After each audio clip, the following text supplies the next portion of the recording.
అత్యాధునిక labs, international collaborations, advanced placements. మీ dream career ని రీచ్ అవ్వడానికి మీ best choice Godavari global university.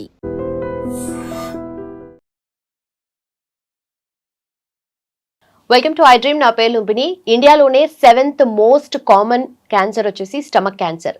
ఎలా వస్తుంది, వచ్చిన తర్వాత ఎలాంటి జాగ్రత్తలు తీసుకోవాలి అండ్ ట్రీట్మెంట్ ప్రొసీజర్స్ ఏముంటాయి, లెట్స్ డిస్కస్. ఈ రోజు మనతో జాయిన్ అవబోతున్నారు గ్యాస్ట్రోఎంట్రాలజిస్ట్ డాక్టర్ హర్షతేజ గారు. ఆయనతో మాట్లాడదాం.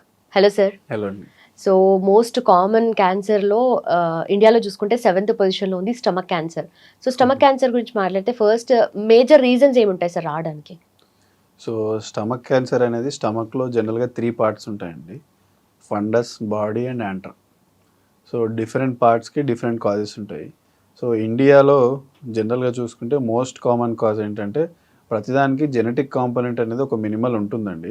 సో దాంతోపాటు ఆ precipitating factor or main triggering factor ఏంటంటే ఇండియాలో హెచ్ పైలోరీ అనే ఒక ఇన్ఫెక్షన్. సో అది మన water contamination or food contamination వల్ల చాలా మందికి వస్తుందండి. సో లాంగ్ డ్యూరేషన్ ఎసిడిటీ ఉన్న వాళ్ళు, దాన్ని పట్టించుకోకుండా నెగ్లెక్ట్ చేసిన వాళ్ళు ఓవర్ ద టైమ్ ఆ హెచ్ పైలోరీ స్లోగా అక్కడున్న టిష్యూ ఎసిడిటీ వల్ల దాన్ని స్లోగా మ్యాలిగ్నెంట్ ట్రాన్స్ఫర్మేషన్ కావడానికి హెల్ప్ చేస్తుంది. సో ఫస్ట్ క్రానిక్ గ్యాస్ట్రైటిస్, దాని తర్వాత డిస్ప్లేసియా అంటారు, దాని తర్వాత ఎడినోమా, దాని తర్వాత లాస్ట్ స్టేజ్ కార్సినోమా. అలా జనరల్గా ఒక్క సంవత్సరంలో కాదు, జనరల్గా ఓవర్ ద టైం ఒక 5 to 10 years లోపు అసలు ఆ బ్యాక్టీరియా అనేది కంటిన్యూస్గా ఉండటం వల్ల అది స్లోగా మారే అవకాశం ఒకటి ఉంటుంది. అలాగే ఎట్రోఫిక్ గ్యాస్ట్రైటిస్ అంటారు, అది కూడా ఒక కారణం. మన స్టమక్ లైనింగ్ అంతా మొత్తం వెళ్ళిపోయినప్పుడు కూడా కావాల్సిన నార్మల్ ఎంజైమ్స్ కానీ యాసిడ్ సెక్రీషన్ లేనప్పుడు కూడా కొంతమందికి వచ్చే అవకాశం ఉంటుందండి. సో ఇంకొకటి ఒబేసిటీ వల్ల కూడా దాంట్లో వచ్చి ఇన్ఫ్లమేటరీ సైటోకైన్స్, అక్కడ ఉండే యాసిడ్ సెక్రీషన్ మోర్ అవ్వటం వల్ల కూడా ప్రిడామినెంట్గా ప్రాక్సిమల్ పార్ట్ ఆఫ్ స్టమక్లో కూడా క్యాన్సర్స్ వస్తాయండి. సో కొన్ని జెనెటిక్ సిండ్రోమ్స్ కూడా ఉన్నాయండి. లించ్ సిండ్రోమ్ అని వేరే రకరకాల సిండ్రోమ్స్ వల్ల కూడా క్యాన్సర్స్ రావచ్చు. సో ఏ కారణం వల్ల వచ్చినా కానీ ఫస్ట్ మనం ఏం సిమ్టమ్స్ ఉంటాయి, అసలు పేషెంట్ మన దగ్గరికి ఎలా వస్తాడు అనేది చాలా ఇంపార్టెంట్ అండి. సో ఒక 5-6 నెలలు కానీ చాలా రోజులు ఎప్పుడైనా ఎసిడిటీ ఉన్న వాళ్ళు ఎప్పుడైనా నార్మల్ ఎసిడిటీ అని నెగ్లెక్ట్ చేయకుండా ఉండటం ఒకటి. 45 years ఎబోవ్ ఉన్న వాళ్ళు మోషన్ ఎప్పుడైనా నల్లగా వచ్చినా, లేకపోతే కొంచెం తిన్నా కానీ ఫుల్నెస్ బాగా అనిపించటము, అసలు తినలేకపోవటము, ఆకలి అనేది తగ్గిపోవటము, అసిడిటీ బాగా పెరిగిపోవటం సడన్గా. సో ఒక 5-6 నెలల్లో చూస్తుంటే వెంటనే బరువు తగ్గిపోతుంటుంటారు.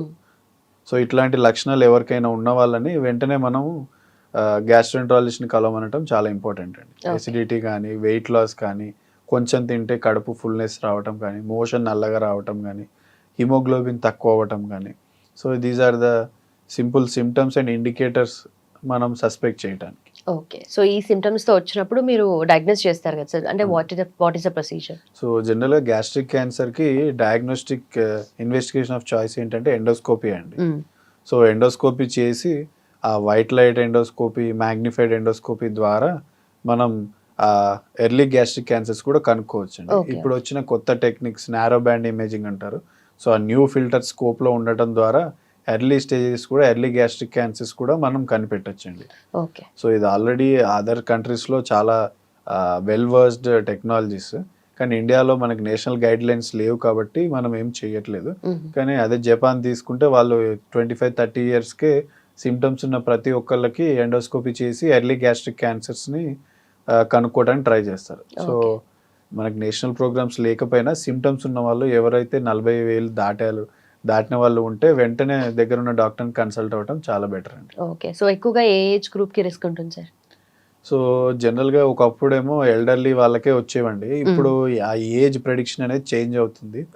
సో 35-40 years దాటిన వాళ్ళు దే షుడ్ బి అనే safer side and get a consultation. Okay. So మీరు ఇందాక అన్నట్టుగా అంటే సడన్ గా వెయిట్ లాస్ అవుతూ ఉంటే అదొక రెడ్ ఫ్లాగ్ అని కన్సిడర్ చేయొచ్చా? అవునండి, చేయొచ్చు. అండ్ ఆల్సో దీనికి ట్రీట్మెంట్ ప్రొసీజర్స్ ఏముంటాయి సార్? సో ఫస్ట్ మనం ఎండోస్కోపీ ద్వారా బయాప్సీ తీసిన తర్వాత అలాగే మనం దానికి PET CT or CT abdomen అనేది చేస్తామండి. సో అక్కడ వరకే స్ప్రెడ్ కాలేదంటే ఏ పార్ట్ ఆఫ్ బాడీలో స్టమక్లో ఇన్వాల్వ్ అయిందని తెలుసుకొని దాన్ని బట్టి సర్జరీ ప్రిస్క్రైబ్ చేస్తాం. ఒకవేళ కొంచెం చుట్టుపక్కల అటు ఇటు స్ప్రెడ్ అయ్యి డౌట్ఫుల్ ఉన్నప్పుడు కూడా ముందు కీమోథెరపీ ఇచ్చి, నియో అడ్జువెంట్ కీమోథెరపీ అంటారండి, ఆ కీమోథెరపీ ఇచ్చిన తర్వాత ట్యూమర్ ష్రింక్ అయిన తర్వాత సర్జరీ చేసి దాన్ని రిసెక్ట్ చేసేస్తామండి. మన ఇండియాలో ప్రాబ్లం ఏంటంటే చాలామంది ఆ వచ్చే ఎర్లీ సిమ్టమ్స్ అనేది నెగ్లెక్ట్ చేస్తూ వదిలేస్తారు. సో చాలామంది మన ఇండియాలో ఉన్న స్టాటిస్టిక్స్ ప్రకారం బాగా స్ప్రెడ్ అయిపోయి దీని తర్వాతనే వస్తారు. అలాంటి వాళ్ళకి మనం ఓన్లీ పాలియేటివ్ కీమోథెరపీ ఇవ్వగలమండి. ఓకే. సో ఎప్పుడైనా ఇలాంటి వార్నింగ్ సైన్స్ మనం చూసినప్పుడు బరువు తగ్గటం, ఆకలి తక్కువైపోవటము, రక్త శాతం తగ్గటము, మోషన్ బాగా నల్లగా రావటము, మోషన్‌లో బ్లడ్ ఎప్పుడైనా కనపడితే దాన్ని నెగ్లెక్ట్ చేయకుండా ఉండి వెంటనే చూయించుకుంటే ఆ స్ప్రెడ్‌ని తగ్గించేసి మనం కంప్లీట్‌గా డిసీజ్ అనేది క్యూర్ చేయొచ్చండి. Okay. Okay. So, usually gut health బావుంటేనే బాడీ హెల్త్ బావుంటది అని అంటారు గదా! సో, గట్ హెల్త్ కాకుండా వీళ్ళకి నార్మల్‌గా స్టమక్ క్యాన్సర్ ఉన్న వాళ్ళకి ఎలాంటి ఫుడ్ వీళ్ళకి రిస్క్ అనిపించచ్చు సార్? సో ఏ క్యాన్సర్‌కైనా రిస్కీ ఫుడ్, బ్యాడ్ ఫుడ్ అనేది అది ఫస్ట్ ఇనిషియల్ స్టేజెస్‌లో రాకముందే ఉంటుందండి. హ్మ్. ఫర్ ఎగ్జాంపుల్ ఇప్పుడు మీరు ప్రాసెస్డ్ ఫుడ్ గానీ, లేకపోతే high in nitrate content foods, ఈ ప్రాసెస్డ్ ఫుడ్ వల్ల గూడా స్టమక్ క్యాన్సర్ వచ్చే ఇనిషియల్ స్టేజెస్‌లో అది ఒక ట్రిగ్గర్ ఫ్యాక్టర్ లాగా హెల్ప్ అవుతుంది. So okay. ఎప్పుడైనా స్మోక్డ్ ఫుడ్, ప్యాక్డ్ ఫుడ్స్ వల్ల గూడా గ్యాస్ట్రిక్ క్యాన్సర్‌కి అది వన్ ఆఫ్ ద కాజ్ అండి.